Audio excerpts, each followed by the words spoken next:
बिहानको सुरुवाती सँगै आजको दिनचर्या फेरि मेरो सुरु भइसकेको छ। संसारको जुनसुकै क्षेत्र, जुनसुकै सहर, जुनसुकै कुनै काप्चाबाट पनि हेर्दै हुन्छ नि हाम्रै करेसबारी घर वरपर नजिक पाइने यो टोप्रेदारबाट सुरु गरेर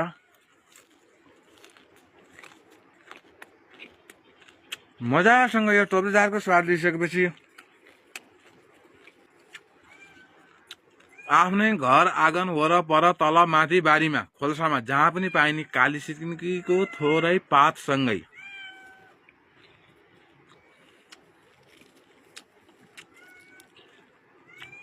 आफ्नै तुलसाको मोठमा फलेको तुलसीको 2-4 पातला सँगै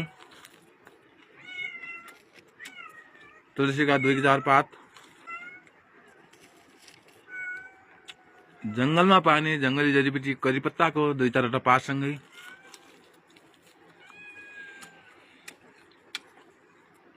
घर नजिकै आफ्नै करसबारीमा फलेको यो वनधनियाको पातसँगै बिहानको सुरुवात गरियो र यसलाई मजासँग चबाएर एकदम लिटो पारेर थोरै आफ्नै करसबारीको अदरकको टुक्रा, आफ्नै जंगलबाट लिएर आएको थोरै बोधोको टुक्रासँग बिहानी सुबह दिनको सुरुवातमा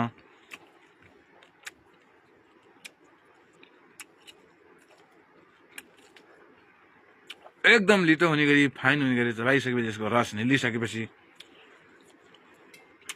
घिउकुमारीको अलिकति घिउसँगै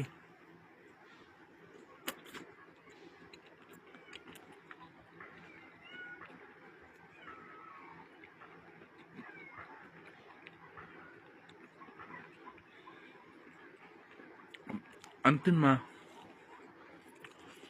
जंगलको जडीबुटी 1-2 पिस अमलाको साथमा मजासँग चबाइसकेर एकदम लिटो पारेर निलिसकेपछि बिहानको सुरुवातीसँगै मनतातो झरनाको मनतातो पानीसँग दिनको सुरुवात गरेर कस्तो हुन्छ।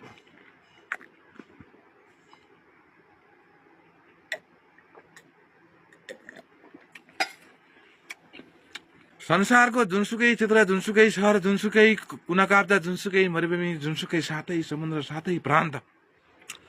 सयौं तला बिल्डिङ जुनसुकै ठाउँबाट पनि हेर्दै हुनुहुन्छ नि आफ्नै घर वरपर रहेका यस्ता अर्गानिक जडीबुटीले दिनको सुरुवात गरेर सुखी जीवन स्वास्थ्य जीवन भन्ने नाराका साथ जियौँ भन्ने संसारभरि रहनुभएका तपाईहरुलाई मैले यहाँ यस भिडियो मार्फत सम्प्रेषण गर्दैछु। यस भिडियोलाई विश्व समक्ष सबै समक्ष पुर्याएर